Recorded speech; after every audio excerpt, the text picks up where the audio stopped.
Ladies and gentlemen, thank you so much for coming out to the Tennessee Stage Company New Play Festival here to be a part of 4 Steps Forward. I heard one move.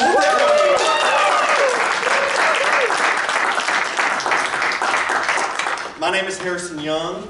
I'm the Playwright Development Mentor for Next Run Productions, a program that's been going for about 6 years now, coming up on the 7th. And I'm just so excited to have you guys be a part of this because this is starting to become a new tradition here, I certainly hope, and I want to share it with you guys. So, we see our wonderful creative team over here, and I see a few extra guests. Hello, what's up? And then I see the rest of you guys spread out here. Hello, what's up? We're all here together. No matter what the distance is, we're all here together. I want to share with you guys, first of all, what else is happening with the Tennessee Stage Company New Play Festival, in case you don't already know, because it's still going on. There are multiple shows still happening. First of all, Jeanette Brown, who is the 2020 playwright from Next Run, our very first playwright that we mentored, she has her world premiere of Landscape with Color that's going on the rest of this weekend. David, are there any tickets left? Oh, yes. Friday night or Saturday night. That's it. So if you're free Friday night or Saturday night, you don't want to miss it. It's at the Historical Westwood. It's a beautiful space. It's a wonderful show. You want to check that out. Also, there are table readings that are still available. I believe tomorrow night is a Sad Vampire. Or I say table reading, it's a stage reading that is right here in the space. On Saturday, we have, it's not Polders, Potential! The potential was right there on the tip of my tongue. It was not. I was trying. But what are you going to do? Yes, Potential will have a stage reading on Saturday, and then Polders is going to have a stage reading on Sunday. I'll be a dramaturg for it that day. There's also a history event that I believe is going on Saturday. Yes, on Saturday at Westwood or at Addison's. There at 11 o'clock there is a Painting Knoxville with Laura Still, which is a deep dive about the history of art in Knoxville. Love it. And then there's one other event I believe going on Saturday too, the comedy class with Steve Sherman. Is that still taking people at this time? No. If you missed last week, then unfortunately you missed your chance. Duly noted. It's a class that takes over both nights, but we do have some people in the audience that are taking the class, and I hear it's going really, really well. So don't miss your chance next year. Sign up for that class. Love it. Thank you so much. And so if you are a part of what the Tennessee Stage Company New Play Festival is doing right now, you should be a part of it. It's the biggest thing that Knoxville has going on that's supporting new plays and local playwrights, and we certainly appreciate what you guys are doing. And it's an honor for me to be partnering with them to be bringing back 4 Steps Forward in the venue where I did so much of my early training coming up, the Clarence Brown Lab Theater. Can we have a hand real quick for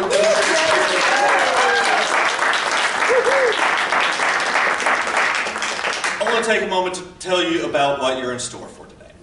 We have 4 Steps Forward. It's kind of a funny name for a show. I feel like there's a justification. I don't know if you'll agree with me by the end of it. We'll find out together. So, 4 Steps Forward comes from several different conversations I've had with writers in the background over the past year or two, trying to make sure that there's space for some of the goals that people have and the questions that they have. Some of these conversations have ranged from wanting to have a weirder space for theater in Knoxville. So much of it is polished, but not all of it is as new as it could be, or just ready to be as daring and whatever it could be is, right? So some of this is allowing space for that. And what we've done for this event to help meet that moment is we have had our playwrights take 4 drawings from just this past Saturday. We had a playwrights brunch at Addison's. I'm sorry if you didn't make it. And everybody drew 4 prompts, and they threw away whatever their hardest one was. But they had to keep the other 3. And so we have a fun variety of prompts to see. And you can see the list of them on your programs. I hope everybody got one. Now, also one of the background conversations trying to support writers here is that there has been conversations about wanting to have space for writers to be able to speak up and stand up for whatever they believe in, right? And that comes from a variety of points of views, right? From a variety of people, and I expect that. I don't know how to speak for everybody once, and I'm not really interested in it. But what I can do is, with this event, allow every writer who has completed the 3 monologue challenge here to, at the end of their block of 3 monologues, speak up for a nonprofit that they believe in. On the back of your programs has QR codes so you can find both the website so you can learn more about them and a donate QR if you are ready to donate for that sort of cause. while this is a free event and nobody's obligated to donate anything, if you feel so compelled, whatever you would feel like paying for a ticket price, we do encourage people to make a donation to some nonprofit that they believe in by the end of the night, if you're able to. And I can't wait to hear what all people believe in here. It's trying to build a sense of community just to see what all resources are out there and to make sure, in case you didn't know something was going on there, maybe you're interested in, just that you hear from someone that cares about it and why. Whatever it is, nobody here is getting paid for this, and we just want to make sure that we're getting the resources out there, and so we just hope that you appreciate their time and their bravery to be able to speak up for whatever it is they believe in. We did this back in June thanks to the Share Our Stages grant, and it was the first time that we did it. And this time we got to partner up with the Tennessee Stage Company, and I couldn't be prouder. I'll tell you what else I am proud to do. I'm proud to be working with these brilliant artists and playwrights and actors. Many of them I've worked with before. Some of them I haven't met yet, but I already see it in their eyes. I already see it in their eyes. It's going to be a good time. I can't wait for you to see what's going to be happening tonight. So, without any further ado, is everyone ready tonight? Are you ready to burn this roof down? Well, in case of a fire, we do have fire exits here, here, and here. We do not have one here. That's a closet. You'll die. Please don't do it. Here, here, and here. Awesome. I have some nerve. Also, does everybody have a phone? Or most people? Some people? Anybody? No? I understand. Well, that looks like a phone. So just in case anybody wants to have a phone, what do we do with phones in the theater? We need loud.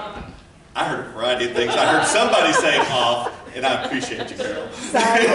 So, yes, please turn it off. I know not everybody turns their phone off. Please turn it to silent or vibrate. Also, if you have alarms that may come up in the middle of the show, that may override your do not disturb settings and things like that. Please make sure your alarms are mindful of things like that. If you need a bathroom break, we have bathrooms. They're in the back over here. If you need water, we have a water fountain over there. It's good for your bottles as well. I have a video camera there. Please be careful about it if you need to walk in and out from it. Otherwise, those are the main things I have. Does anybody have any questions before we get to this chaos that we call 4 Steps Forward? Woo!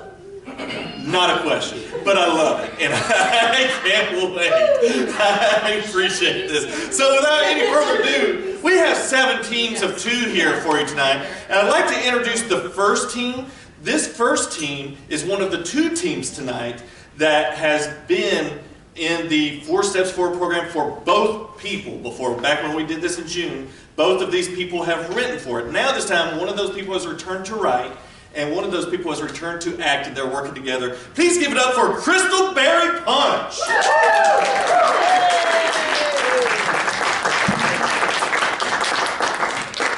Good evening, everyone. We have the privilege of being the first act tonight.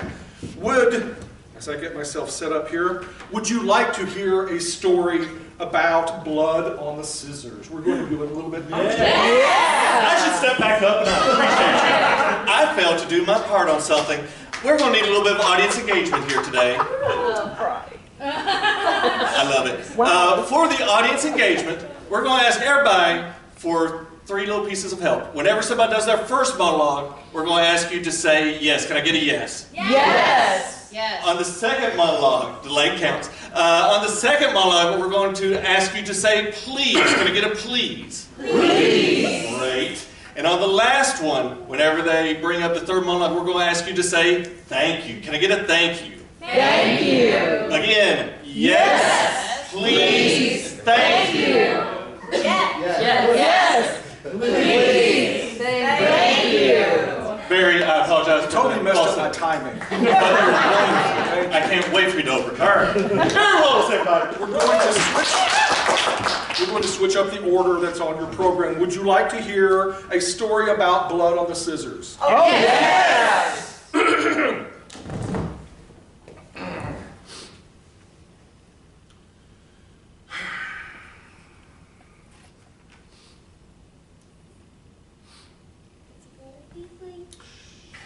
Good morning, Mrs. Blake.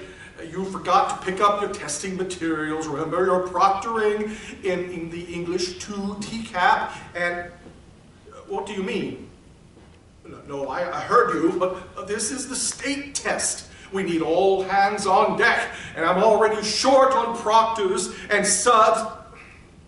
If the student is being disruptive, remove him from the testing area. Unless, of course, the student stabbed you? Are you sure? Okay, well, you saw the bloodborne pathogen video required by the districts, so you know what the protocol. Wait, did the student have a knife? Was it a pencil? Was it a number 2 pencil? Because Mrs. Blake, I realize you're upset, but please don't raise your voice. What type of school supply Are you positive he meant to say kill you? You sure he didn't mean I'm going to kill this final exam and get your school's scores out of the gutter? Oh, I see. Has he already started the exam? If so, we will need to let him complete the exam before we bring him in. Oh, and did you call home? The parent or guardian should know before we take action, since he has a behavior plan. That way you don't, Mrs. Blake? Oh, what was that? You're bleeding out. Okay, well, stay put, I'll take care of this ASAP. Janice, can we get a custodian to room 104? It may take a minute. We can't make announcements during testing time, so just be patient and keep monitoring the students. Mrs. Blake? Mrs. Blake, are you there? Hello? Mrs. Blake?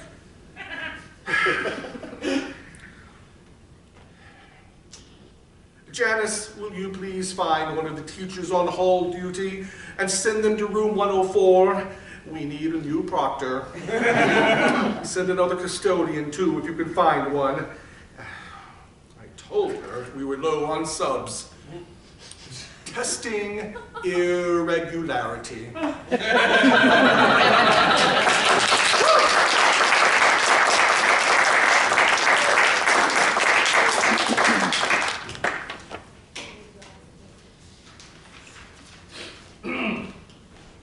Wouldst thou like to hear a story about Shakespeare fast food?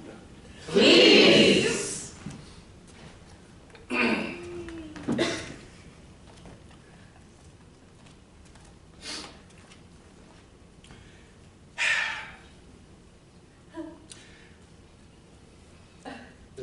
Hail, sir, well met within our house of repast. Thou must aid thy company, swell our numbers, for a savory dish sufficeth not. Thus we shall impart some simple counsels to aid thee in becoming a fellow most worthy of our enterprise and coin. First, treat each customer as thou wouldst a friend. Good morrow, 'tis a pleasure to see thee. May I receive thy command? Echo thou, middling Hamlet with cheese. Wouldst thou have fried potatoes in thy meal? If thou art cupbearer, pray, lead the way. Fill not to o'erfilling nor paltry sum. If thou art a kitchen knave in the rear, ensure it thou that the victuals be not as Macduff from the stove untimely ripped. Prepare thou the fried potatoes frozen, plunged in the vat for 30 seconds span. Then thou dost shake the cradled morsels well. Meet the patron with cheerful countenance, and pray, ensure that his order be true. If thou dost err, mend it with haste, or else thou manager's rage thou shalt taste.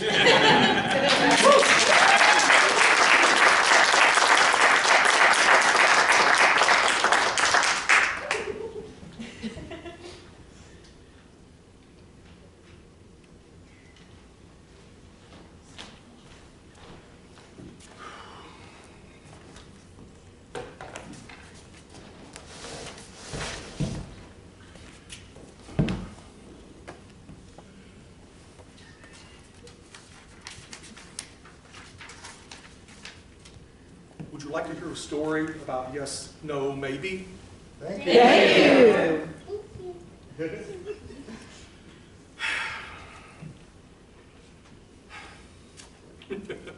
I miss party invitations. The ones shaped like trains, and cars, and cartoon characters. All aboard Caleb's Birthday Express. Start your engines, Sarah is 6. Cowabunga, dude, happy 9. Oh, Mom, invite Joey. He'll get me the Millennium Falcon. Oh, don't invite Jessica. She called me a fart flinger last week. So your friends check a box. Yes, no. And other kids' parties? You didn't get presents, but you did get cake and ice cream and validation. Check. Yes. RSVP. Then the parties change. People just show up. You come in Saturday? Maybe. The paper and certainty are gone, and nobody gets a Millennium Falcon. Then come the weddings. Yes, Mr. Page will be attending with one guest. No, Mr. Page regretfully declines. The babies are the dusty RSVP. It's crammed under old utility bills. You find them a month after the ceremony. Accidentally, regretfully declined. Now it's all social media. Yes, no, maybe. Became interested. We're not going. Interested is the maybe that becomes the dusty RSVP between the couch cushions that become the regretfully decline, the not going. We can't commit to clicking the button any more than we can commit to going. But aside from the occasional Shutterfly cardstock for little Henry's first birthday party, aka Henry's rich mom's party, because Henry still shits himself and doesn't know a birthday from a booger. It's all a click. Birthdays, weddings, pyramid schemes, all in one place with 3 buttons: going, not going, and interested. Yes, no, maybe, probably not. There is still one event we don't schedule on social media. No invitation either. People just show up, pay respects, hug their friend's mother, their kid. We can't commit to yes, no, maybe, because there won't be a next one. Because we should have checked yes and clicked going and said, see you Saturday, I'll bring the beer.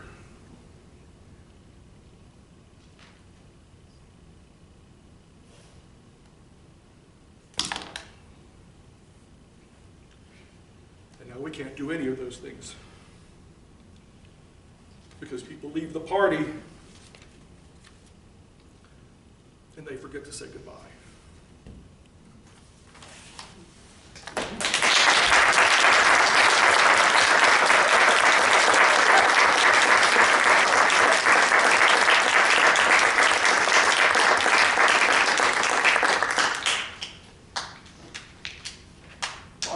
Writer?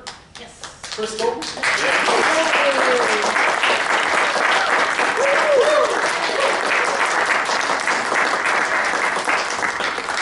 I'm going to cheat and use my phone because there's a lot on here. So I had a local organization that I had wanted to talk about, but unfortunately it's kind of in hiatus right now, so we're trying to get it back together. It was Girls Rock Camp. Mine is not a local organization, but it is one that I feel like could use a little bit of attention and awareness, and it is the Myositis Association. So they're based in Maryland, but this is something that is kind of, they've got little branches everywhere. But so myositis, if you're not familiar with it, is where basically your immune system decides it's going to start attacking your bodily functions. It attacks your muscles, it attacks your skin, it attacks all sorts of things. And the thing that is difficult about it is it covers a wide range of mixed connective tissue disorders.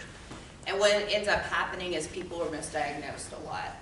I was diagnosed with it in 2004. I've been in remission for going on a decade now.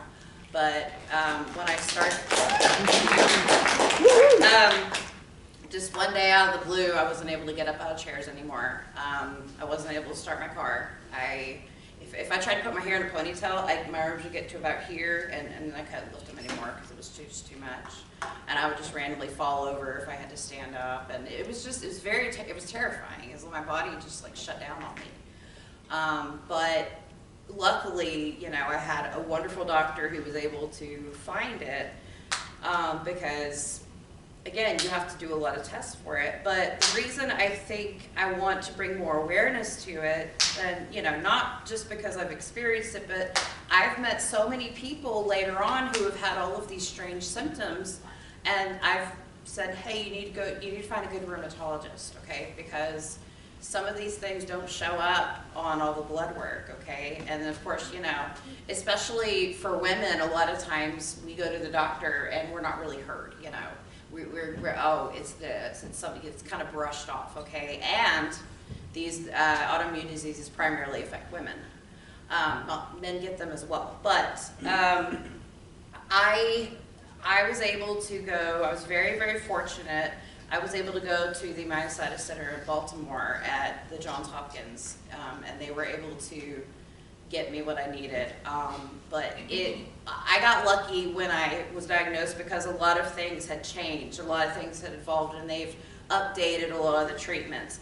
But we want to keep updating those treatments. And you know, with science being under attack every day, I feel it's very necessary for something that's so ubiquitous, that's happening to so many people. We need to really start looking at these organizations who are trying to provide resources for people in need. And you know, an invisible illness is a tough thing.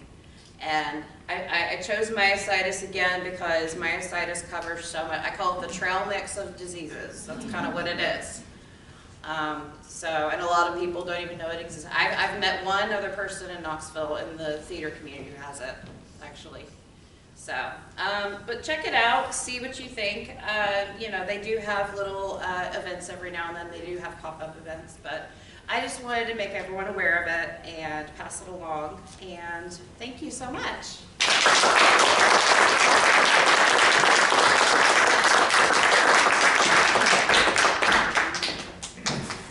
Barry and Crystal, everybody.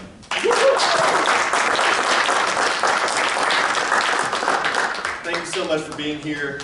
That is the first of 17, so we have clearly a variety of things going on here. I think each of those moments is a little bit different. We've got something like that from every team, so I hope you stick around for it all. There's a lot to be excited for here and to be learning from as well.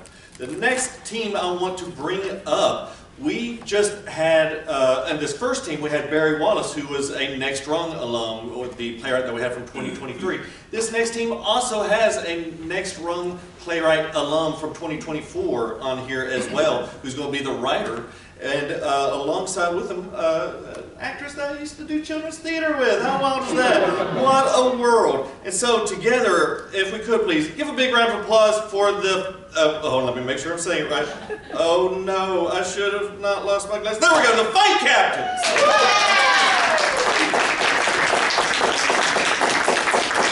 Hi guys, would you like to hear a monologue about spreadsheets? Yes. Okay, I'll give it to you.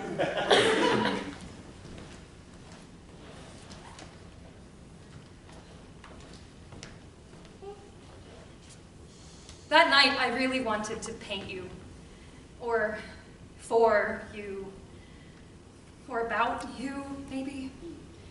But it was late, and I didn't have any paint or anything to paint on. And I was never much of a painter anyway, but it was just that I was in love with you. I wanted to mix different, beautiful things together until they became something meaningful and permanent.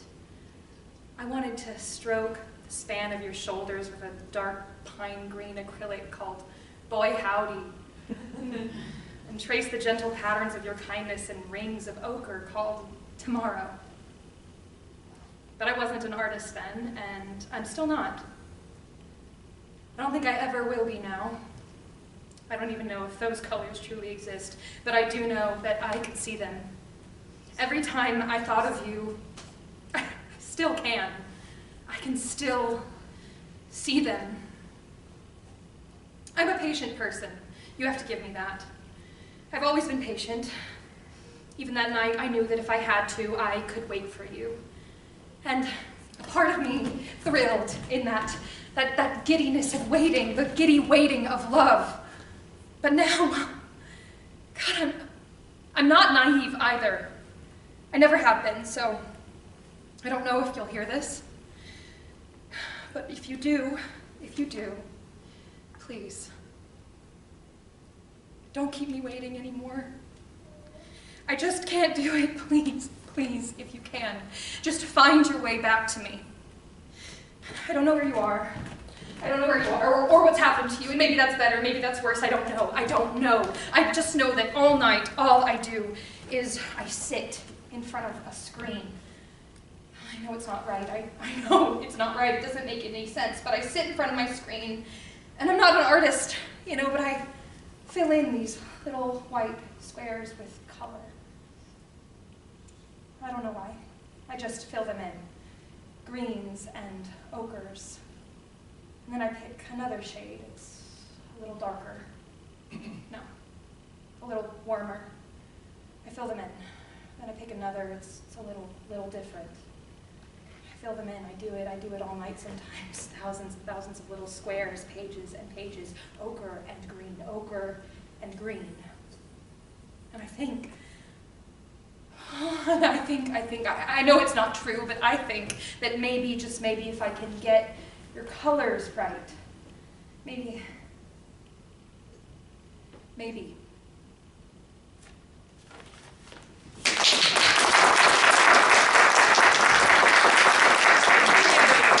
Okay, that was one tone. Now, how would you like to hear a monologue about the underground? Please. All right, I'll give it to you.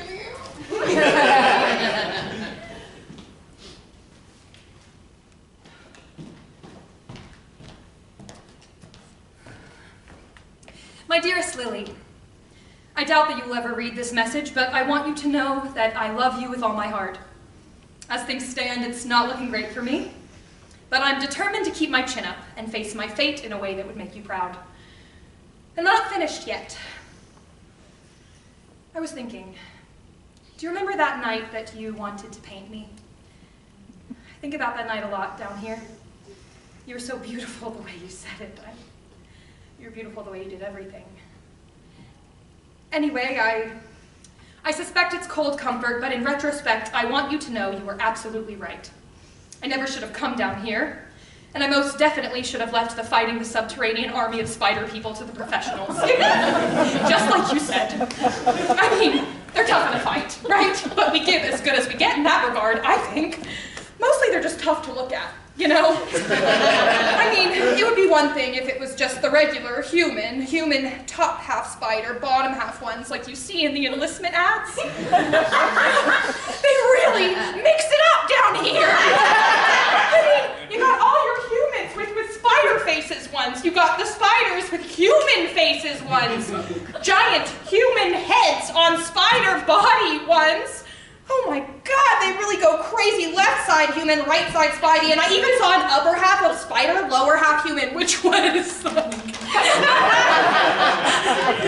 I said, it's tough. Doing tough down here. And it doesn't help that they have Scottish accents. Sergeant says that they're not actually speaking English. He says it's just a coincidence, but I don't know, because last week I found a wounded one. Right, a wounded one. It was laying there just looking up at me with this half human, half spider face, and it looks right at me with all 5 of its eyes, and it yells, "Freedom!" And the thing is, it's not the first time that's happened. I mean, sure, it's a subterranean spider person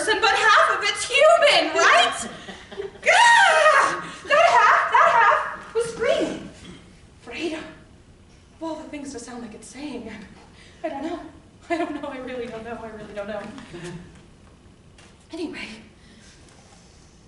I love you very much. I hope you're still painting. I hope I'm home soon.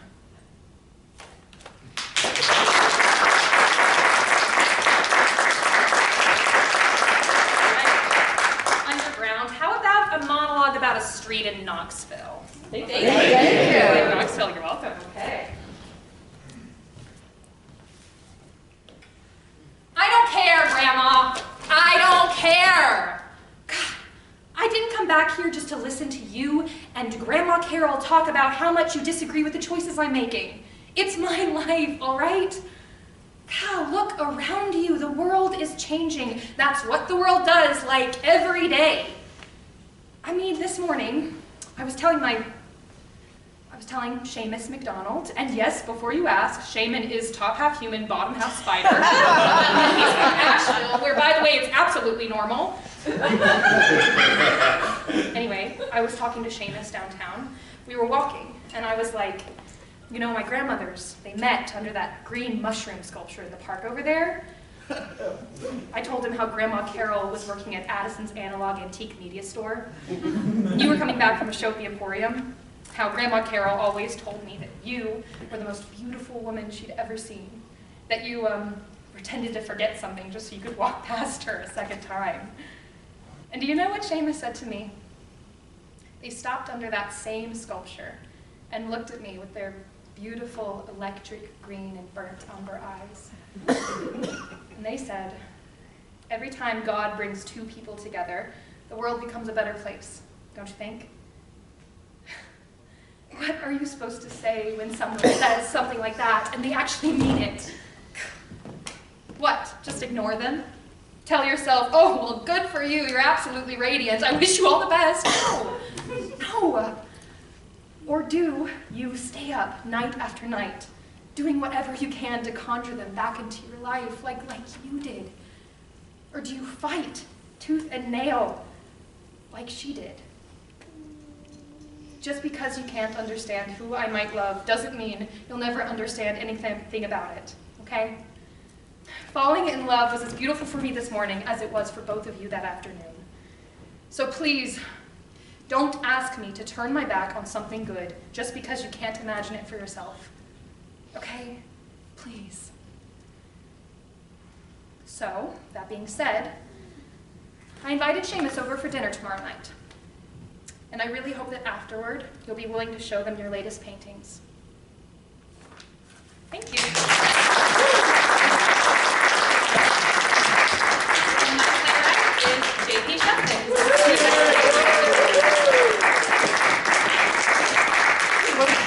Just be very quick, the organization that I want to speak up for is Keep Knoxville Beautiful. They're a wonderful organization that does a lot of incredible work around here, just here locally especially, making sure that our streams and our streets stay clean. They also do an enormous amount of work for local schools, making sure that they have beautification efforts all over the place. I think last year they did something like 122,000 tons of garbage was picked up for this organization, which is just unbelievable. 436, I think, is the correct number of different cleanup events. Thousands of volunteers. They're just a wonderful organization that's here locally. You can sign up just by going to their website. They're always looking for people to help. And so if you're interested in that or you're interested in donating to them, please consider doing that. Thank you all so much.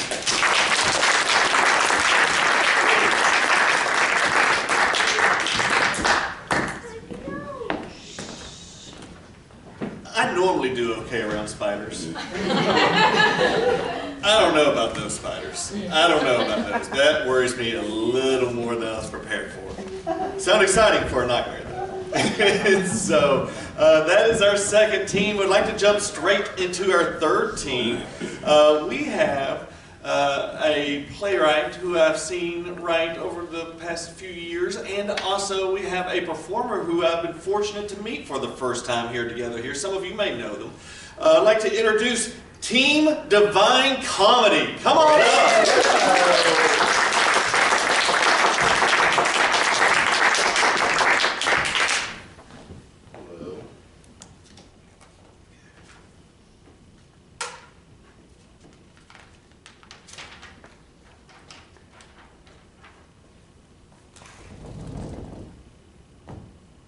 Okay, would would you like to hear a monologue about being completely cold? Yes. Yes. Yes. Okay. Jonathan! Jonathan! I think you locked me in here on accident. Jonathan!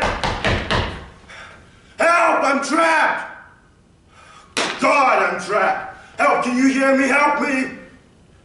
Hey, I think it's a mistake, right? Or it's a joke? It's a joke, right? I was just coming in here for some onions, yeah. It's so cold in here in this vegetable freezer, man. This is really funny. This is really funny. Jonathan! Come on, man! Everyone in this restaurant hates me. Fine. You didn't have to lock me in here, you stupid pieces of shit. You should have known I was going to pay them eventually. I told them I was down 100% on the union, but yeah, that was mostly to just let them chill out, but I did have to fire a couple of them to cool everybody off, but whatever. You know, I treat them well. I treat you well. You know what I'm going to do? I'm going to fire all of them tomorrow. Yeah, I'm going to show you this is the best restaurant in town. My food concepts are fucking amazing. People are always chomping at the bit to work here. Guys, come on, we can talk, right? We can talk. I'm willing to compromise. Just let me out. Oh, it's cold. Yeah, it's cold. Yeah, okay. Guys? Wait. There's someone else here. Hello? You look like... Do I know you? You're here, so there must be a way out, right? Oh, okay, hold on. Let me cook. Okay, I think there was a latch here. No, how did you get in here? You have to tell me. Funny, this freezer is a lot bigger than I thought. It's kind of... Oh, it's really big. Okay. Wow, really big. I can actually see the... Where's all the food? Where are the vegetables? Did you turn it on too cold? What's with all this ice?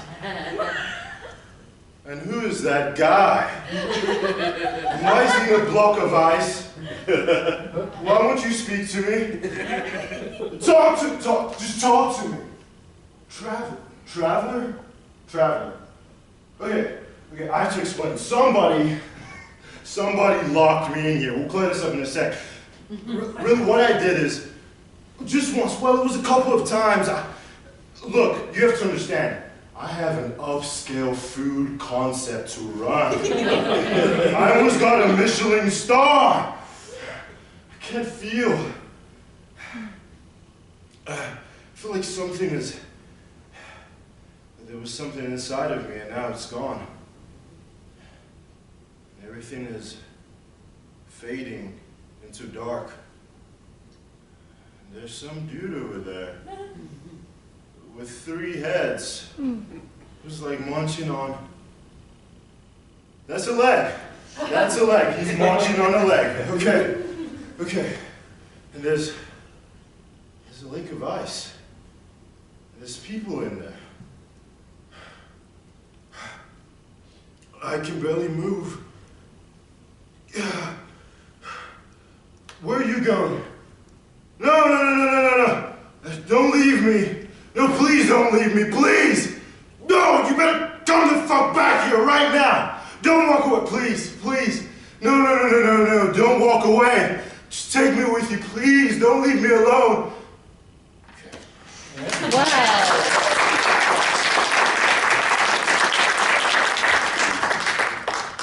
Okay, would you like to hear a second one about wolves and foxes? Please.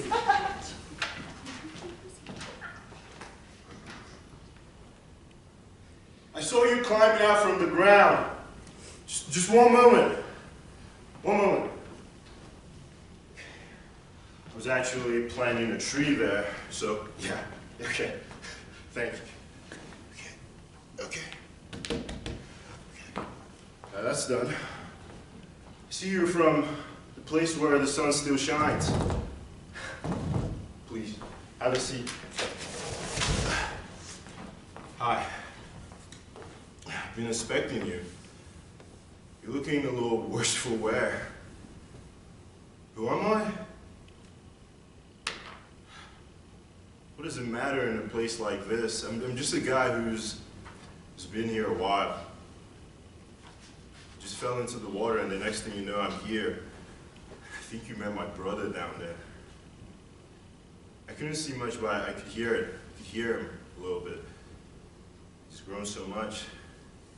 He doesn't know what's happened. He sounds so different a lot now, but I know it's him. You know, he always did everything right. He was always better than all of us. And we grew up in a really shitty town, and we didn't have a lot growing up. I remember this one summer, I took him to this river. I think it was in some state park. That was one of the best days of my life. I mean, we just spent the whole day swimming around and finding shells and seeing if we could spot any wolves or foxes or coyotes after dark. And after that, I don't think I really had any of those days with him. And I think that's why I'm here. I think that's why I'm stuck here. Not because of stuff I did, or just because of the stuff I didn't do. I saw my mother struggling with everything, and I didn't do anything. I didn't love my brother the way I should have. There were people around me who needed me, and I never offered myself to anyone. I didn't do much for the people I loved, and then I died. And now I'm stuck here. There are a lot of us stuck here. You hear that? I think that's for you. I'll be there someday. You see me. When it's my time. Up the mountain. Go. Go. Okay.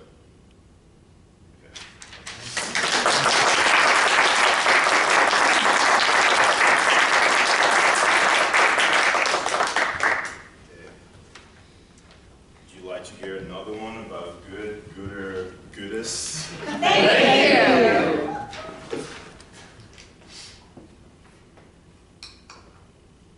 Hello, traveler. Don't shield your eyes. Well, shield them if you must. It is very bright here. Can you see me? If you can. You can if you squint. Yes? You see me now? There are no mirrors here, so I'm not quite sure what I look like, but Debbie and Rhonda look great, so I have to imagine I'm also looking my best. Something about the light here. When I fell off the earth, I wondered, where was I headed? I really did. You never know, you know? I heard the pastor of this Baptist church next door ended up with his lover in an eternal whirlwind, but it's hard to substantiate rumors around here. I worshipped at this little strip mall church. I was one of about 3 people in there, and I think the church had to close after we all passed. I think the church is probably shut down now. But I think I picked the exact right one because everyone else from that church is in here with me. I'm lucky. What can I say? I actually think it's just the 3 of us here. And I don't actually get why Debbie's at the right hand and Rhonda is at the left. And I'm stuck out here in the firmament. But I can get resentful. This is the best. I was quite good. Debbie was more good, and Rhonda was probably the goodest. I'll give you some hints if you're trying to get here. Definitely volunteer a lot. And, actually, I'm not sure what else I did, but to be honest, well, it's fine. I did take care of my nieces sometimes, yeah. Maybe I was just pure of heart. Yeah, I was just pure of heart. That's great. I worked all my life to get here. It's so good, super worth it. Hey, do you think when you get back to Earth, because you really can't stay here, you could take me with you? Not that I don't like it here. I might do just a little things differently. Not that different. I would still be very, very, very, very, very good. Just a tiny bit different. I might cuss like just a little bit more, if I knew I couldn't do it in here. I have to tell you, I've been singing myself hoarse, and sometimes I get a little blinded, like, ah! Like one of those angels with all the fucking eyes who comes walking by. Okay. I should be careful.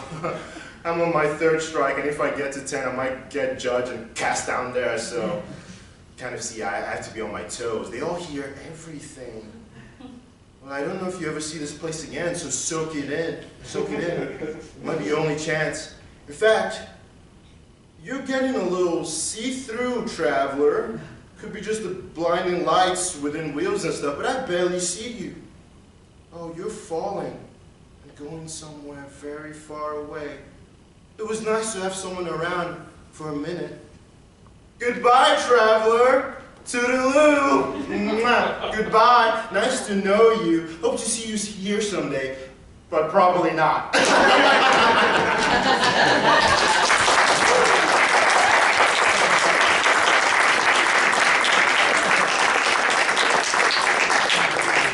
My rider, Katie Myers.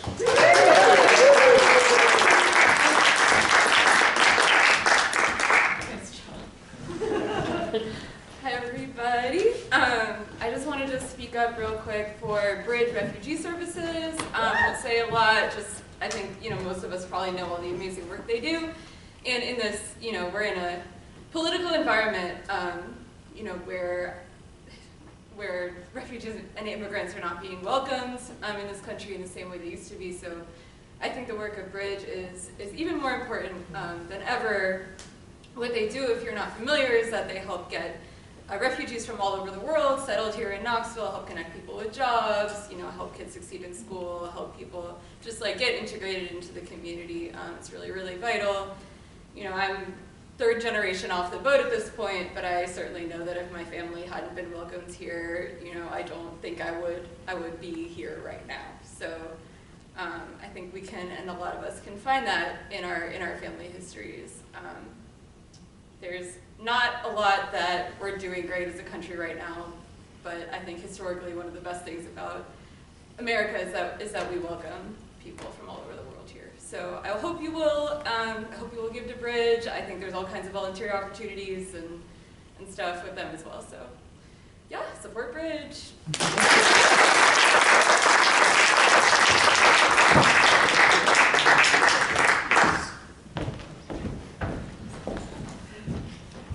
One moment, please. There you go. Don't judge him for leaving that lanyard. I left my whole folder on here earlier, so If you can't see it, this is the principal of Harrison Young High School. Nobody built that building. They don't need to. It's fine. Y'all don't know my GPA. It's fine. I appreciate that. Thank you. That was a lot of fun with here. I meant to tell you guys early on at the beginning of this event, you guys have already noticed I forgot a thing or two before this coming up. I meant to warn you guys, some of these monologues might have language, so this is my time to tell you. Those pieces may have adult language. Close your ears when you hear them if you need to. So my apologies for lacking that warning here. Hold on, my phone just vibrated. Breaking news! Guys, I have some actual breaking news here. Oh? You guys know Next Run Productions. And Next Run originally began as a mentorship program where one playwright a year, sometimes 2, but usually 1, will be getting a full mentorship throughout the year as they write their next play. I would like to highlight Katie Myers as our playwright for 2026.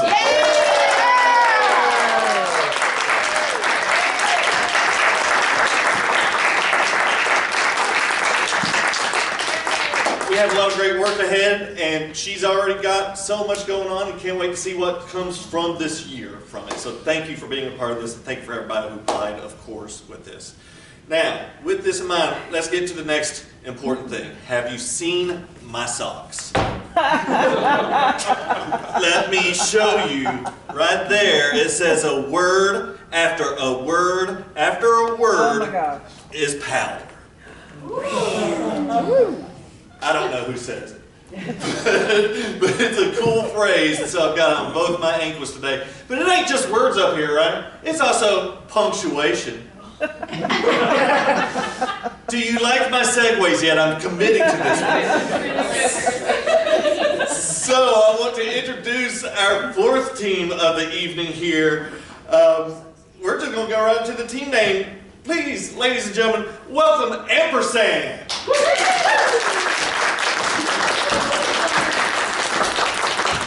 Love a good ampersand.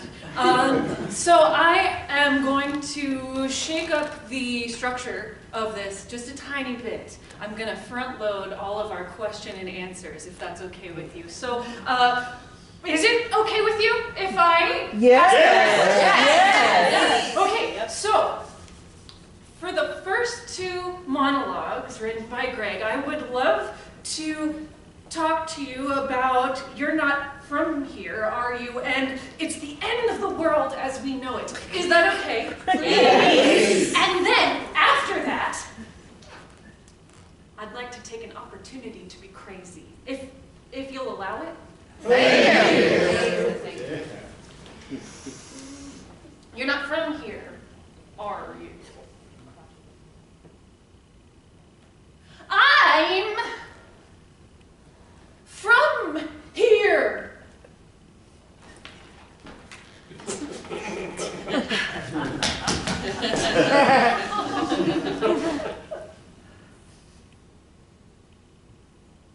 So are you.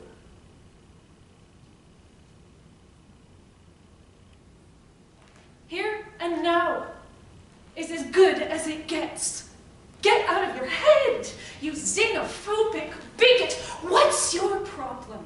Who's hurting you? Who's crowding you? What is your here? Do you own here?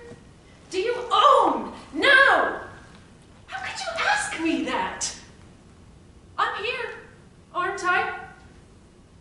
From, far, for, from, fee, fi, fo, fum. David the poet and Jack the farmer, both giant killers. Where do you get off? You're not right in the heart, are you? Get off your high horse that's shitting on everything. I'm giving you space. How big is here? That is the question.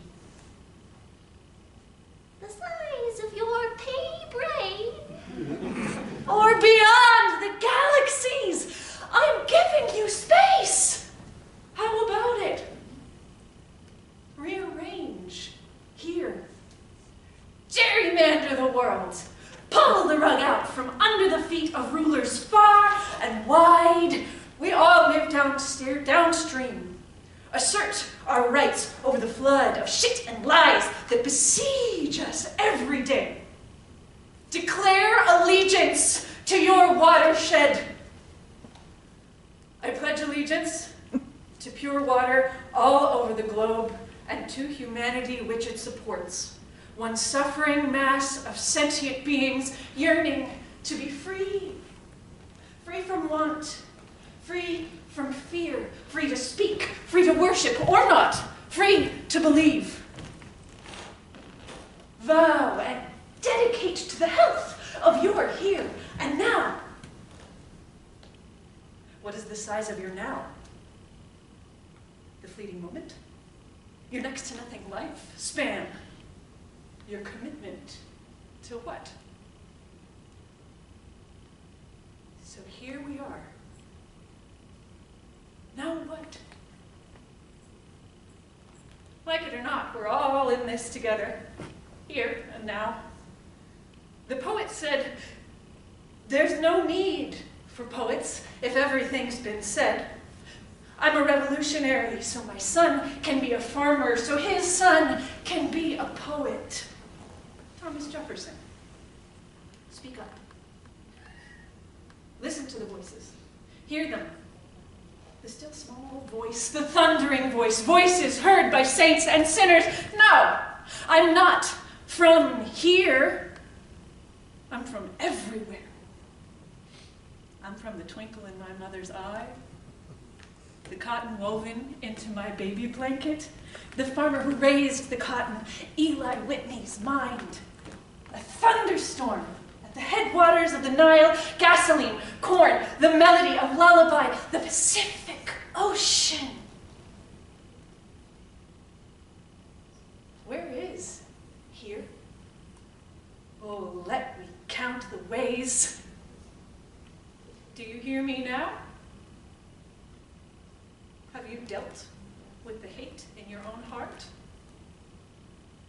Right here?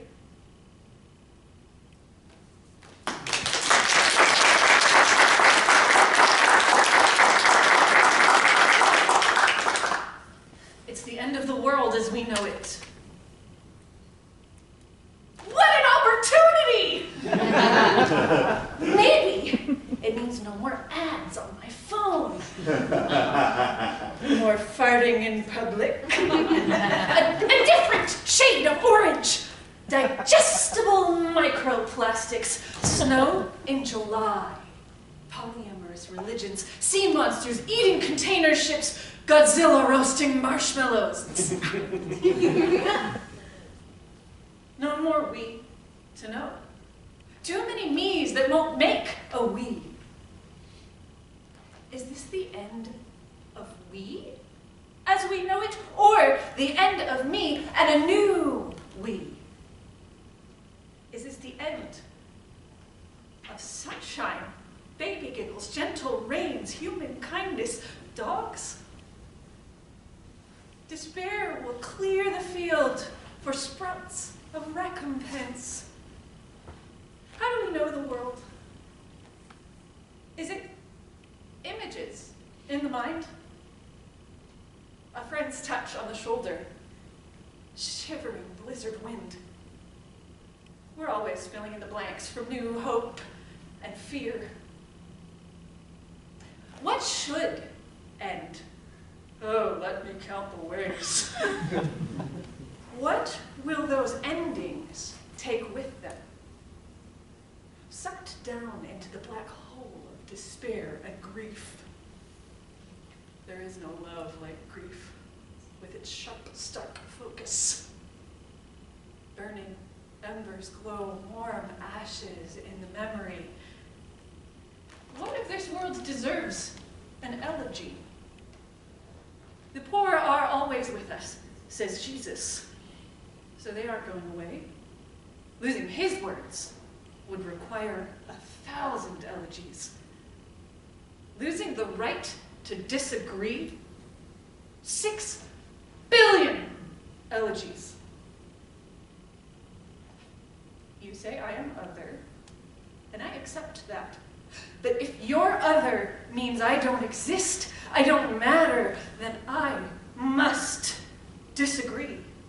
Agreement and argument are the human path. The bonobos, our closest genetic cousins in the animal kingdom. This is not the time to debate science. Gang up on overly aggressive males and kill them. Oh, it's matriarchy, so scary. No one's writing an elegy for the patriarchy, however many might like to. Endings. Cul-de-sac. Pursued by a bear. Bottom of the ninth. Finish line. The sun explodes. The earth becomes uninhabitable. The rapture, descent of the aliens, solitary confinement, enlightenment, or compost. Compost is not an end. Rot feeds the mother tree. Corruption is rot. Greed is cancer. Nihilism is sad. Hate is fear and simple blindness. May the scales fall from the eyes of the simpletons. Forgive them, for they know now what they do. A tall order of forgiveness. Can we forgive ourselves for the world? For the end of the world? It's because people are not going to be good many times that you've got to be good to them.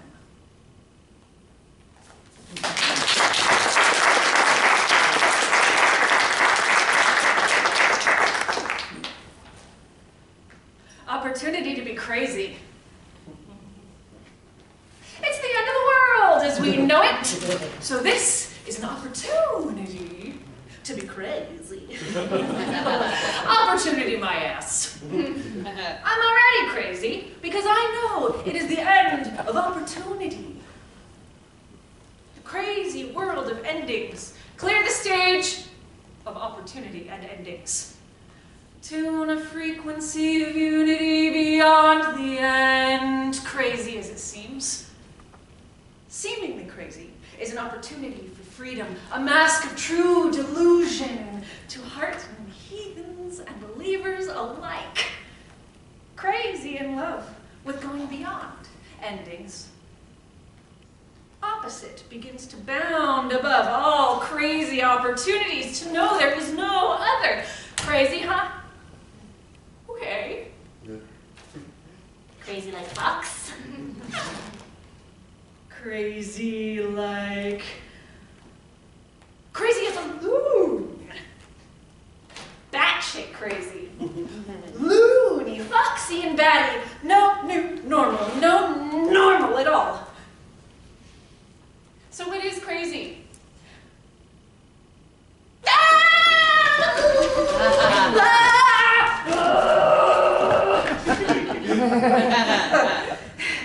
Doesn't cut it, huh?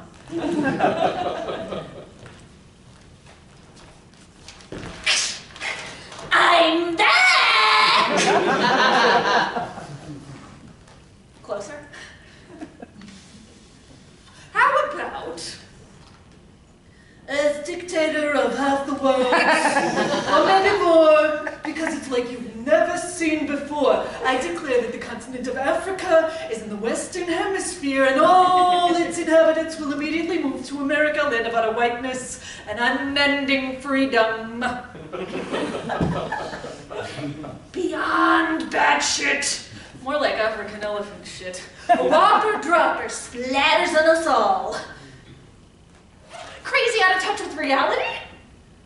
Oh, yes, please. All the available realities are too crazy. So my veneer of sanity may get me locked up for all the wrong reasons. Dangerous as I am. Yet opportunity knocks. As they say, so don't knock it. If I can derange the deranged by ranging among their brains like a parasite from truth, weaving a gossamer haze of broken language to keep them trapped in their own maze of obfuscation, gobbledygook, and mixed signals. Dearly beloved, we are gathered here today to launch an assault by angels, better angels, on the sorry edifice of Newspeak. In the beginning was the Word, and the Word betrayed the real, masqueraded as the real, replaced the real, and led us down a path of arrogance, discovery, and separation. Led us to ourselves in darkness and in light. Blessed be the Word.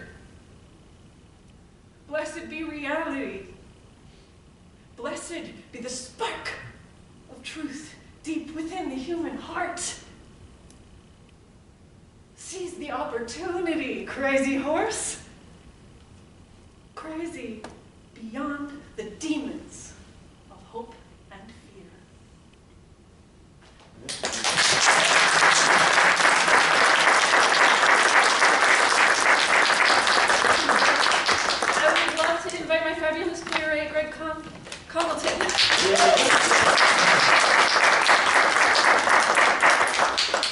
Does everyone here always eat at home? No.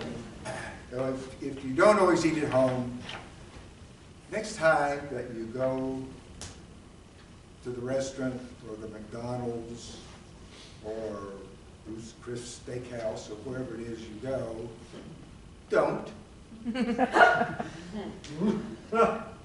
Take that money that you were going to buy yourself a meal with and send it to Second Harvest so other people can eat.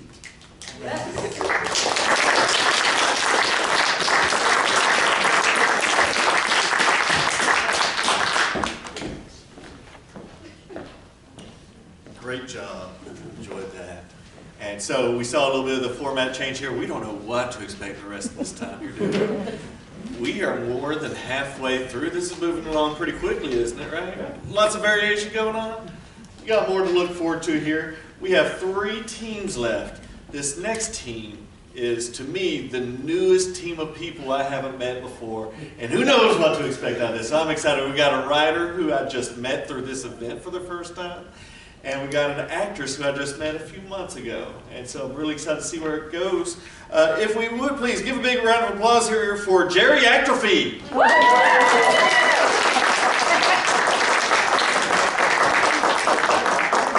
I see, that's the name.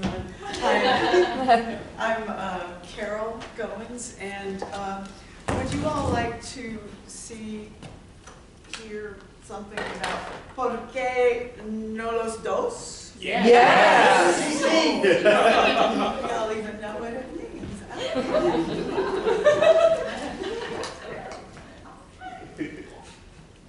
No, y'all talk amongst yourselves. Okay. I'm old-fashioned.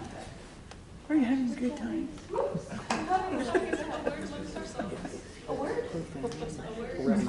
A word? No. That was heavy. Oh. Oh, wow. Well, I didn't know the needles buzzed like that. Well, it makes me feel like haunted or something. Oh, yes, you can help me, maybe. Definitely, maybe. Oh, why am I here? What am I doing?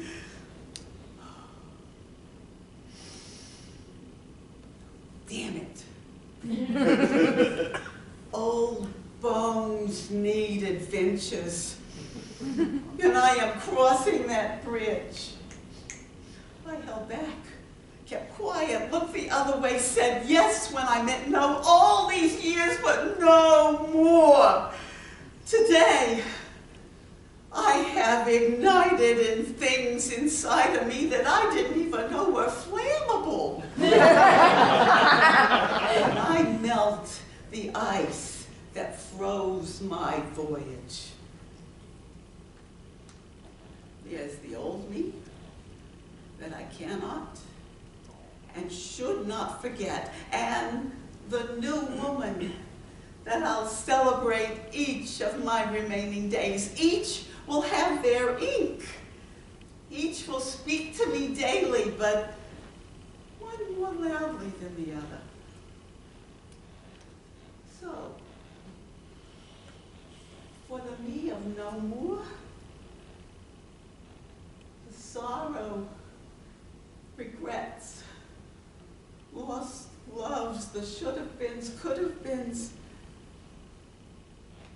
Let's do a small, dark fossil of bones. No, a scab. For the new woman, the free me, the one tapping the sun and the moon and the stars. Let's do a wild flower. No. Oh, no. Flames going up my arm.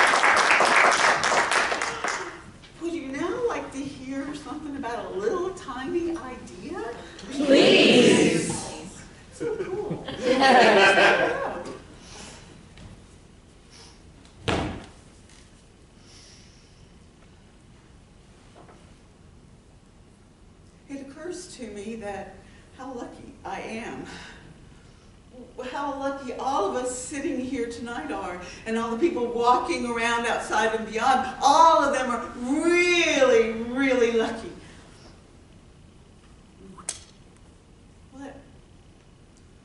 Let's think about all of us as like seeds in the wild.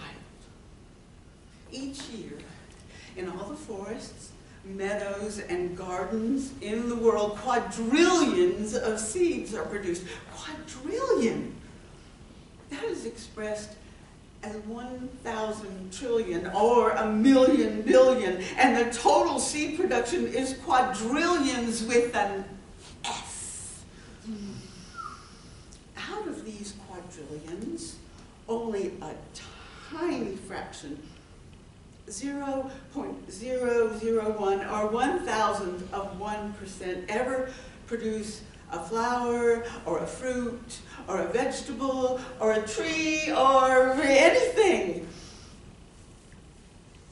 Because the odds of everything coming together just right to allow that to happen are just so vast. And what does this have to do with any of us? Well, all of us have these little tiny ideas, daydreams, seeds of thought, if you will, every damn minute. We swim in the cascade that floods our brains every day. I mean, I think all of us are like that. With these little tiny ideas popping out of us all day, every day, just like seeds in the wild. There are 8.3 billion of us alive on Earth at this very moment. And some 117 billion of us have lived in the 200,000 years of human history. So how many little tiny ideas is that? Where did all the daydreams go? Well, my bad math suggests that it's quadrillions of quadrillions. Most shriveled like seeds cast on hot stone. Oh, that makes me so sad.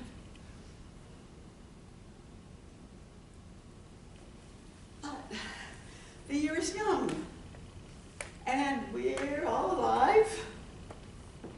We can, as a good friend of mine said recently, take some of those little tiny seeds, little tiny ideas, daydream seeds, water them with courage, tend to them with persistence, and watch them grow into something amazing. Perhaps something that the world has never even seen. Thank you.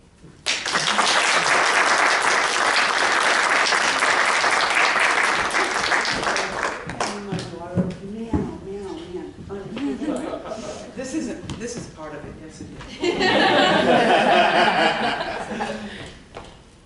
So, would y'all like to hear something about this rundown restaurant I go by every day? And one day, I see a group of people standing around a whiteboard. Thank you. Thank you. Oh my. I guess I should have worked this in there. All right, ladies. That's enough talk. That's all right. It's enough talk. Now, this meeting of the Ladies Auxiliary is called to order. You know, I don't remember this place being so dangerous. I think maybe we ought to think about finding another place to meet. Oh, you are right, Trixie. Yeah, I just got off. That is for another time, all right? Because today we gather to collect our beautiful life lessons to share with younger women, our daughters, our granddaughters, all those who will come behind us. wants to be first? Well, now don't make me do this alone. Now, Beverly, what do you say? Oh, come on, don't be shy. These young women need our guidance now. Be kind. Oh, Barbara, that is right. That is just the thing. Oh, that is what I'm talking about. Be kind.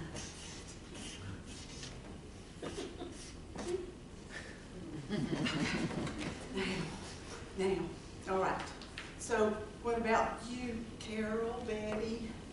Oh, ladies, think of your daughters and granddaughters. Oh, yes, thank you, Hazel. Yes, that absolutely. Share your love. Oh, yes, that is what I'm talking about. And we all need to do that. Absolutely, share your love. Yes, ma'am. All right. We need one more. One more. It's too much. Y'all are talking all at the same time. Patricia, yes, I did it. I hear. Oh, that's a good one. That is exactly what we're going to do. Yes. We'll put that one down. Oh, yes. Yes. Oh, this is so good. This is so good. All right, ladies. We're going to recap. Here we go.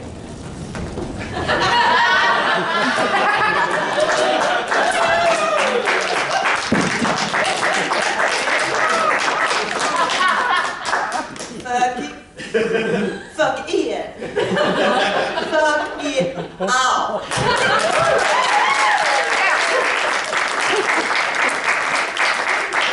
Got anything they'd like to add? No? Well, let's just try it out. Fuck it, fuck it, fuck it, fuck it all. Fuck it, fuck it, fuck it all. Fuck it, fuck it, fuck it all. Fuck it, fuck it, fuck it all. That was good. That was really good. That made me feel so. All right now. You all go spread the word. This meeting of the Ladies Auxiliary is adjourned.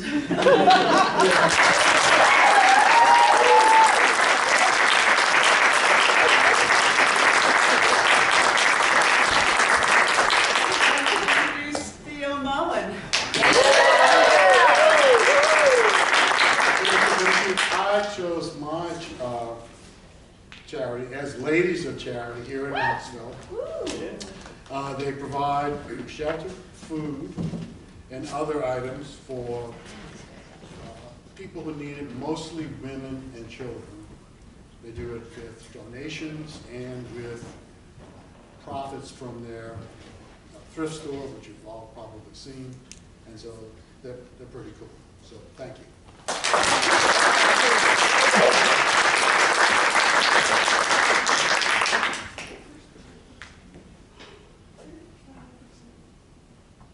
Is that your first time running for Peter? Yeah. Can we give a round of applause? That's his first time running for the stage.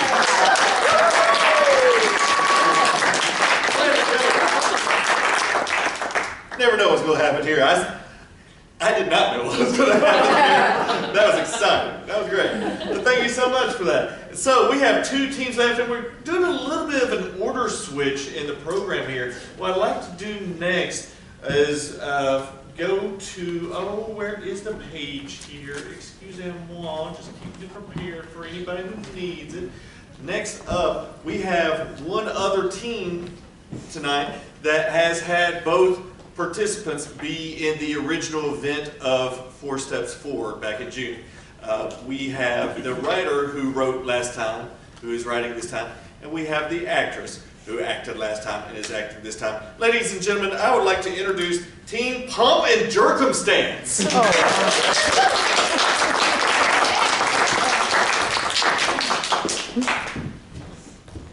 Hey everybody, he's Pump.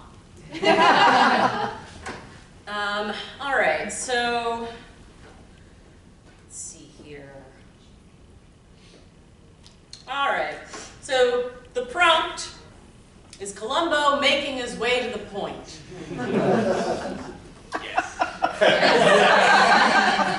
My question to you is it okay if I make a phone call to my brother real quick? Yes. Thanks. Appreciate you.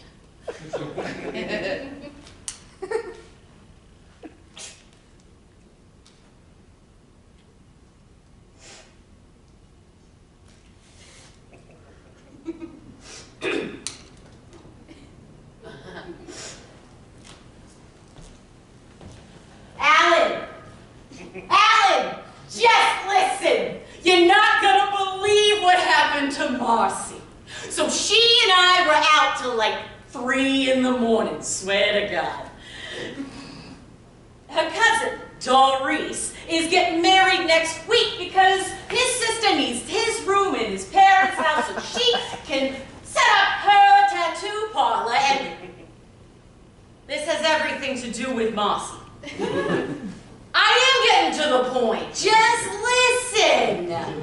So, Doris was buying everyone drinks at Daffodils last night. Not the Daffodils on St. Goldberg Street, the one across the park from the rendering plant.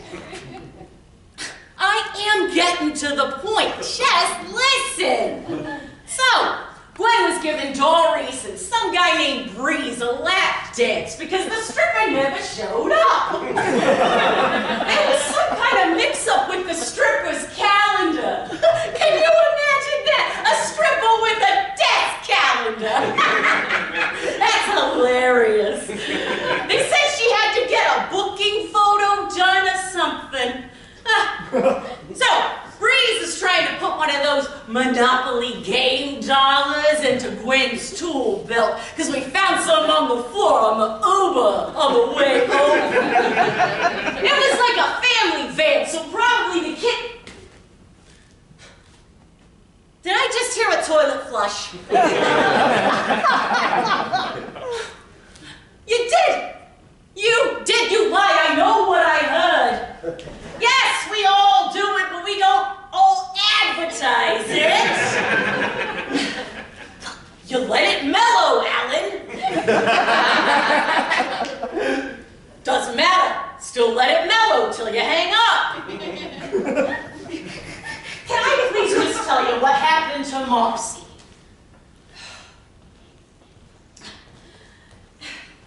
I am getting to the point.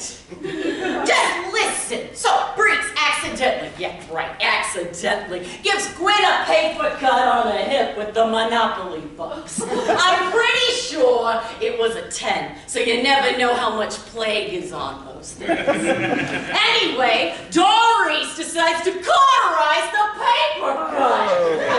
He dumps a shot glass of the Kuiper on the cut and lights it on fire. I think it was peach mintalicious schnapps. Maybe. And get this. Turns out Gwen is allergic to butane. So she started screaming and puking all over the place. Epic shit. I am getting to the point. Know what? Skip right to the end. Marcy gave a dentist to a panhandler outside the Waffle House on Bradbury Street. The end! No, I won't spill the tea. Because, Alan, sometimes the point is the journey, not the destination. Putz.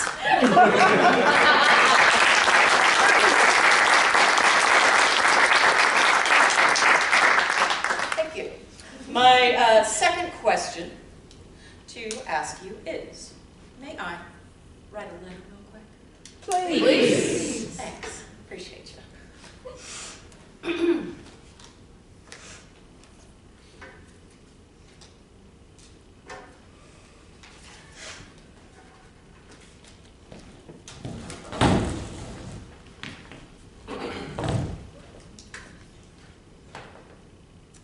Dear 2130, hope you're well How has the century treated you so far?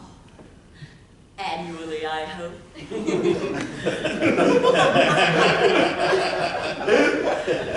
Just kidding. I'm doing okay. Pangea hasn't complained in quite a while. It's been pleasantly quiet. LOL. Thinking of pleasant, I hope that's what you're enduring. I'm constantly thinking about you, rooting for your success. You look so bright from here, but bleak bright, a deserted bright. I'm not sure if that's fear or a prediction. Is there a difference? It's just that I sometimes worry about you. They say hindsight is 20/20, but that's not accurate, is it? It's myopic, always close up. Our observations always come from where we stand, right? Never from where we came or where we'll be. I guess it's been that way forever. 1927 told me that I'd be a terrible time for most and wonderful for a few. Can you imagine that? She actually said that to me.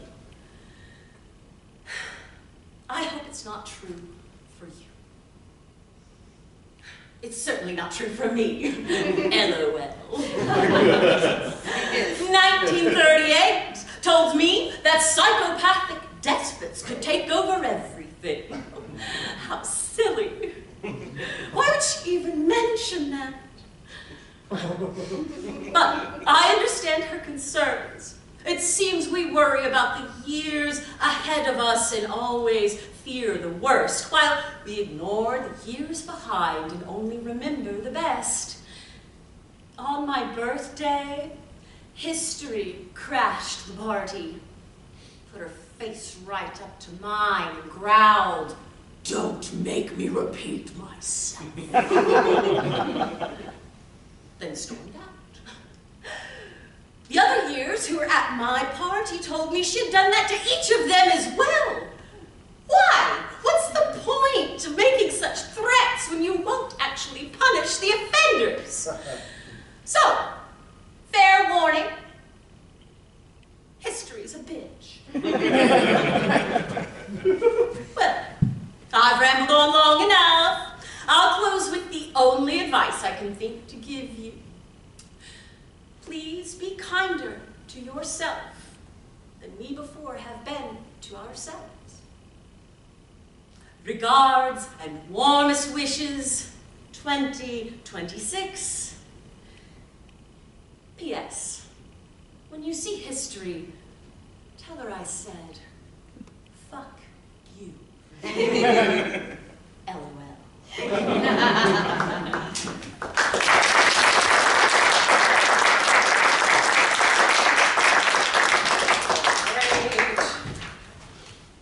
Now, my third prompt is stuck on a roller coaster. May I tell you a real quick story about being on a roller coaster? Thank you. Up and down and up again and round and round and round and round. Post-traumatic stress disorder. Words put together by scientists. Words. Words don't feel. Words have no conscience. No word has ever lived in fear of its life on a daily basis for months on end. Words never believe with conviction that they aren't worth the air they breathe. They cannot question their own value. Words don't fear for their lives in the grocery store. Words don't check under their car for bombs. Words aren't startled when their table server asks if they want more tea. Unsweet, please. Words can't die. Up and down and up again and round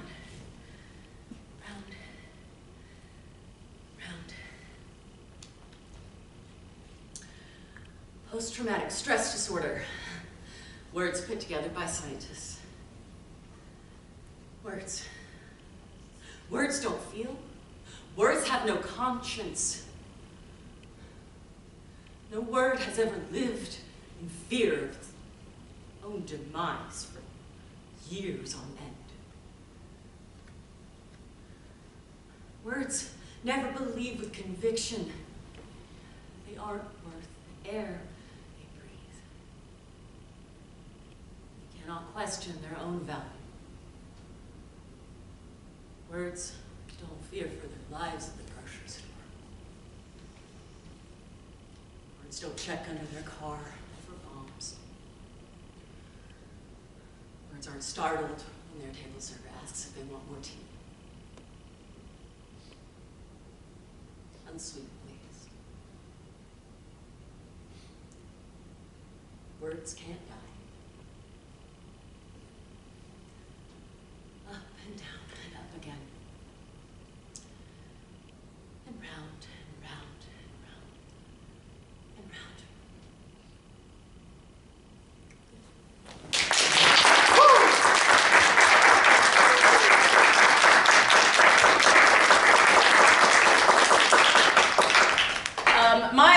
My playwright was Stephen Trigg, who couldn't be here tonight, and I believe his cause was the VA hospital. Is that correct? It is similar, but I had it for Steps House. Yes. Sorry, Siri is talking. Steps House. Steps House. Steps House, that's right. I have the vicious end of it. Oh, okay, great. Great job, great job. Thank you. Sarah Gadsden. So Steve was unable to make it today, unfortunately, and we understand. We certainly hope to see him again here soon. In the meanwhile, I did have the About Us page up for Steps House. I'll just read this for you. And he also advocated for this previously in the previous 4 Steps Forward event, alongside with his partner at that time, Joe Casterline. So for this, the About Us for Steps House is, Steps House is a nonprofit organization located in South Knoxville, Tennessee. Our program assists men in recovery and men experiencing homelessness. Steps House provides 24/7 staff support and aids our clients with relapse prevention, housing navigation, employment assistance, transportation, and life skill development. We offer 3 different housing programs: residential recovery program, veterans program, and permanent supportive housing program. Steve has called for this before, and him being a previous veteran has particularly highlighted that to me before. So if you would like to learn more about it, you can see more on the back of the program. So is the donate QR code along with the rest of it. Thank you.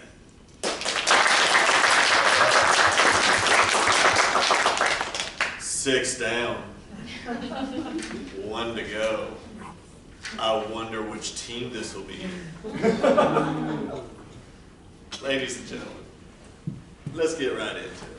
We have a team ready to close our show out. Why don't you give a good round of applause for Team Cunning Plan.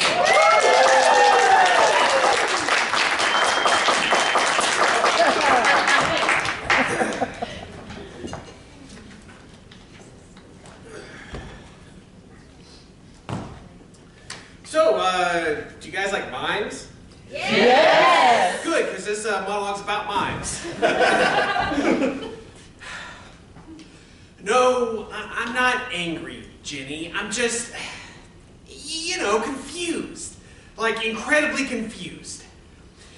You broke up with me because you said I was bad at communication, and now you're dating a mime! A mime, Jenny! Mimes don't talk, that's their whole thing!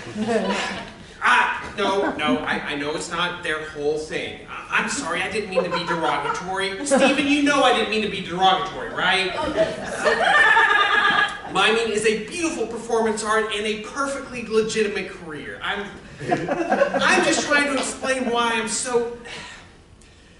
Just hear me out, please. Jenny, I know I'm not the best at expressing myself. I'm not good with, my words.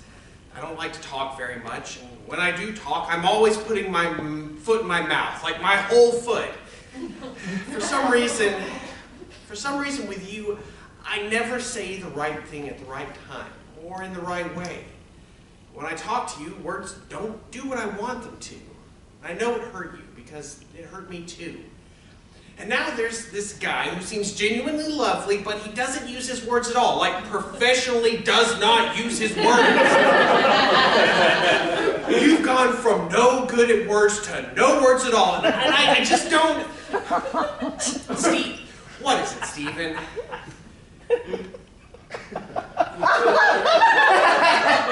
Oh. Oh. Well, I think I finally understand. God, you are one hell of a mime, Stephen. I hope you make each other happy. That's the last thing I need to say to you. But there is one more thing I would like to communicate.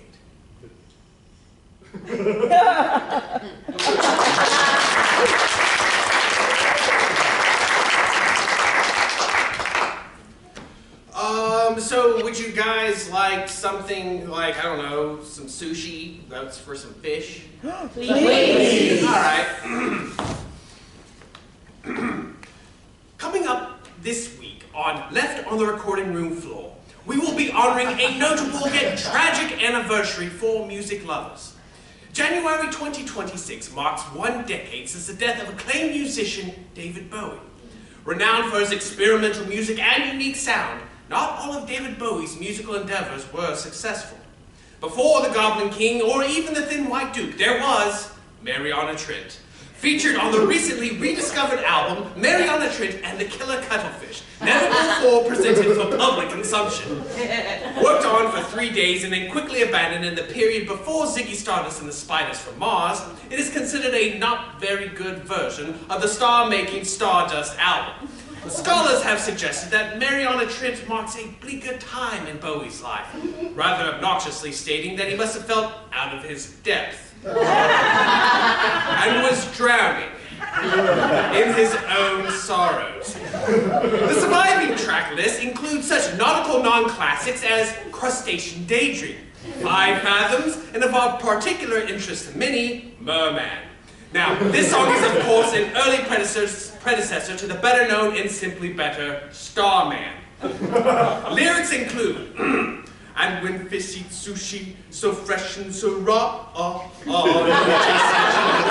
stuck in the craw, that was no chef, that was a frenzy of sharks combined. There's a merman lurking in the depths, he wants to swim or something. Oh, this is absolute rubbish. Cut! The song officially stops there, although the recording continues. If you listen until the very end, you can even hear David Bowie say, "No, this sucks. I want to do space." And thank goodness for that. Tune in next week and find out why else David Bowie's purposefully lost album, Mariana Trent, has been left on the recording room floor.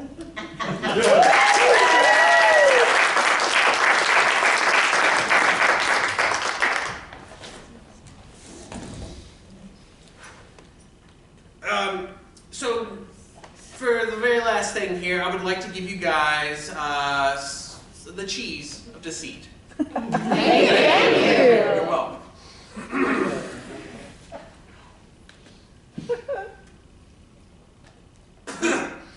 Betrayal! What have you done? Never did I think it would come to this. What have you so deceitfully hidden within this morsel? Answer me! Answer me, Father! Benadryl? For my grass allergies? Bah! You speak in tongues or mock me for my lack of formal education. You tell me this putrid pink pellet will heal the irritation of my extremities? Then why, pray tell, would you desire to hide it from me? Judas! I am a dog, not a fool. You are a coward, and I will gnaw upon my itchy paws for as long as I desire.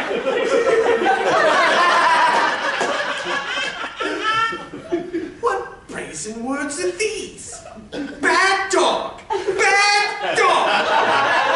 You dare withhold my many titles? I, who have earned every honor allowed to my people. Am I not, Mr. Dog? Have I not heard you proclaim to the spare human that I am the best good boy in the entire land? Did I not rightfully receive the honor Crown Prince of Ketch this very day? And now you belittle me, reduce me to bad boy, bad dog, simply for refusing this poison, this Benadryl? No, Father. You are the bad dog. To tarnish both my trust and an innocent slice of cheese with this acrid tablet, you have irreparably sullied my mind and indeed turned my heart and tongue against it. From this day forth, forever and forever, it shall be known as Fromage Trappeur. What's this? What do you hold in your hand?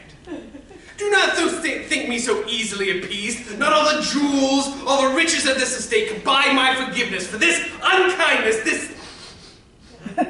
Oh, is that cheese? Is that cheese for me?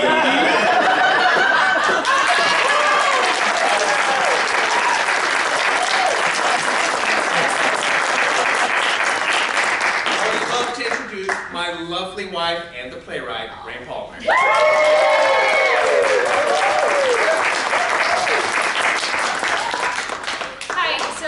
I spoke of this last time when we did 4 Steps as an actor, and I wanted to do it as a writer as well. The charity that I would like to bring to light is the Knox Vintage Pet Project. They specialize in helping unhoused elderly dogs, as well as dogs and other pets with disabilities. I think it's very important, especially in this time in the world, to offer a little kindness, especially to the smallest ones among us. So if you can donate money, time, fostering, they also have a Chewy account if you just want to buy something for them. It's always going to be very much appreciated, so thank you.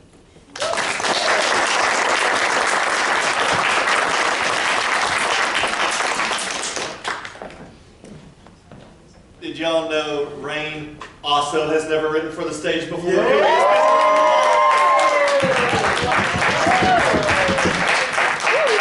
Great job. Last time I said that, Caleb shouted, "She's a published author, though!"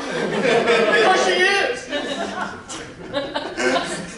It's a great time. It's a great time. I also want to highlight one other thing. I know we've been celebratory here and highlighting especially the writing year, but I want to highlight the actors for just a second. We have been working on this as writers from Saturday brunchish, right, until Tuesday night at midnight, right? Actors have had some conversations during their development. Don't know how much, none of that was required. They have only had full final scripts since yesterday morning until today to do it. I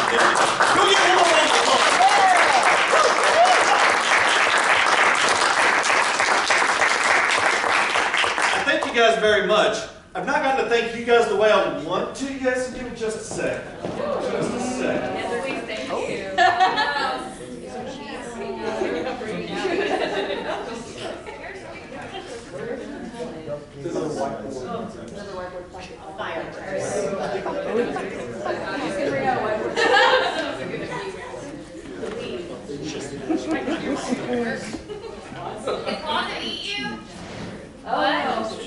That's a closet back there. Do you need help? We lost yours. No, let him do it. Let him do it. You can go to the closet whenever he's ready.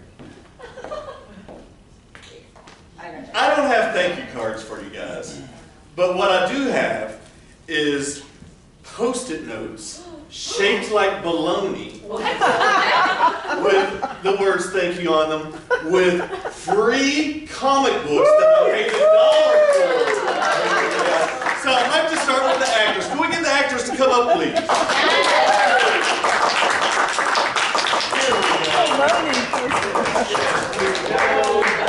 Yeah, everybody's getting something I don't know what it is. Here you go. Enjoy your bologna thank you and your free comic books. I paid $1. That's it. I'd like for everybody to stay up here if I could, please. If we could. Thank you. Thank you. Also, I'd like to have the playwrights come up.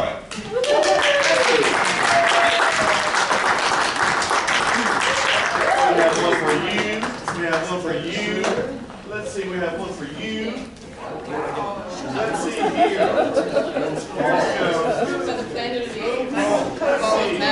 There we go. And then we got 3 extras. I'm throwing these in the audience. 3.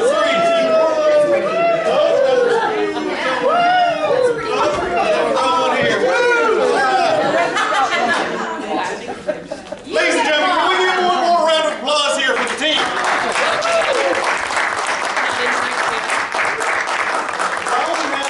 Up here, all of our next round of events do like to end with a little bit of talk back. This is a little bit of a different event, so we're not going to have a long one here. I just want to check in with you guys. What have you taken away from an event like this today? I got snacks. I got comic books. Fuck it all. Fuck it all. And then what? Keep Knoxville weird. Keep Knoxville weird. I like that. All right. I'd love to hear. Writers, is there anything you wish to share about what your experience was like as going through this? That's pretty hard. That's pretty hard. It was fun. It was very collaborative. Yeah? It was fun. Glad to hear it. Glad to hear it. Anybody else? Yeah, we collaborated constantly. Yeah? Okay. Worked it. Glad to hear. Glad to hear it. I think I was really excited to work with Barry. I had not gotten to work with him before, and he did a fantastic job. Oh, yeah, that's great. That's great. Thank you. I just hung my actor out. What's it going to sound like if it just stands on the words? Seemed to work. Seemed to work. Actors, is there anything you'd like to share about what your process was like through this? No. Thank you. Anybody else? We actually did not collaborate, talk too much while he was writing. And I personally thought that was really cool. I got, these monologues that are big character pieces and that were kind of a stretch for me. And I thought that was way more fun than somebody writing specifically for me. Ooh, thank you. Appreciate that. Appreciate that. Do any other actors wish to speak up about what their experience was like? All right, sweet. Well, then I'll leave you guys with this. Next Rung does have an event planned ahead. You guys know about the New Play Festival concluding the rest of this weekend. Go see everything. And then what else is happening new play-wise in town? Go ahead. Should we wait on something or should we say something? Okay, no public media. Never mind. Okay, so JP and I, JP Shuckman here, our theater company is called Knoxville Theater Club, and we are officially in residence at a brand new theater in South Knoxville called the Borderland Playhouse. One of the things that we will be doing is a speakeasy play reading every month. The last Sunday of every single month, we'll be doing a play reading in that space with local actors, and the playwrights and the plays will be sort of like the more literary, heady, brainy, cerebral kind of plays. That are maybe not as stageable, but have super cool characters and are really lush and really fun to listen to. So the next one is going to be January 25th. It's at 7 o'clock. It's at the Borderland Playhouse. It's going to be a Tennessee Williams play called Clothes for a Summer Hotel. And it's about F. Scott Fitzgerald and his wife Zelda. It's incredible. It's such a great character piece. These two, how many people in this are going to be? You and you and you and you. Okay, cool. We're just going to cast you. That's great. And me. So, they're going to be great. They're completely free. There will be treats, maybe hot tea, maybe cookies, don't know. It'll be fun. Yeah, it's just a nice little salon for folks to come and listen to a play they might otherwise not hear about. So, woo! Hope to see you there. It's speakeasy because we will not be promoting it on any kind of media whatsoever. So, if you know, you know. It's invitation only, and you all have an invite from us. Oh, right. I like it. I like it. Thank you for that. And so then, in addition to that, if you're looking for other things going on in town, I will mention what Next Rung's got ahead. We have some exciting news that I'll be posting online here soon. I'll go ahead and let you guys know. Mark your calendars for Friday the 13th. Ooh. Oh, no. I know, I'm scared too. It's in March. It's in March. You got time to prepare. We are tired as playwrights of hearing about all of this generative AI stuff, whether it's Google Gemini or ChatGPT or all these other ones out there. Friday the 13th, we're going to kick its ass. Yeah! So, here's what this means. It's going to be a game show sorts where we are going to be having live actors coming out with a real playwrights monologue and a generative AI monologue. And we are going to be asking audience members for 2 questions. Which one did you like better? That's the subjective side. And then there's the objective side. Which one was human? Can you even tell? We've had 3 years of this being a mainstream conversation, and I'm tired of it. We're going to take it down! Thank you. I appreciate that. We're going to have some fun along the way, too. And what is that called? It's like Page Against the Machine? That's right. It's called Page Against the Machine. And where is it going to be? Oh, you'd be surprised. It's at the Borderland Playhouse. It'll be free, so save some money. And we'll be looking forward to seeing you there. And then, speaking of Borderland Playhouse, there is one other event coming up in April that was originally Next Run production play that came through the development. JP, would you like to tell us about this play you may have heard of? Sure, very briefly. Because of Harrison's generous and wonderful process with Next Run Productions, I was able to write a play called The Last Ajax, which will be getting its full production in April. Very excited about that. It's a wonderful play, I think, with a wonderful cast. And I'm very, very excited for it. So please come out and support that as well. We'll be putting that all over social media. You will not miss that. I'm tired of that. Yeah, thank you. But still coming. Thank you. Last thing I'm going to do before we close out, I want to give space if the audience has any sorts of questions about the process or anything like that, and then we'll wrap up. Does anybody have any questions they'd like to ask the cast or the team, anything like that? I'm seeing some no's. That means y'all know everything there is to know. I see a hand, yes. Please. I just thought it was fantastic. It was. And Yes. I think as artists, it's hard to understand the impact that we have. And I know it was thrown together, but all of these things go into my mind. And you never know what the fruit will come of that. And you've got all these people that went into their mind too. And I just want to thank each and every one of you for doing that for me. Thank you. Thank you.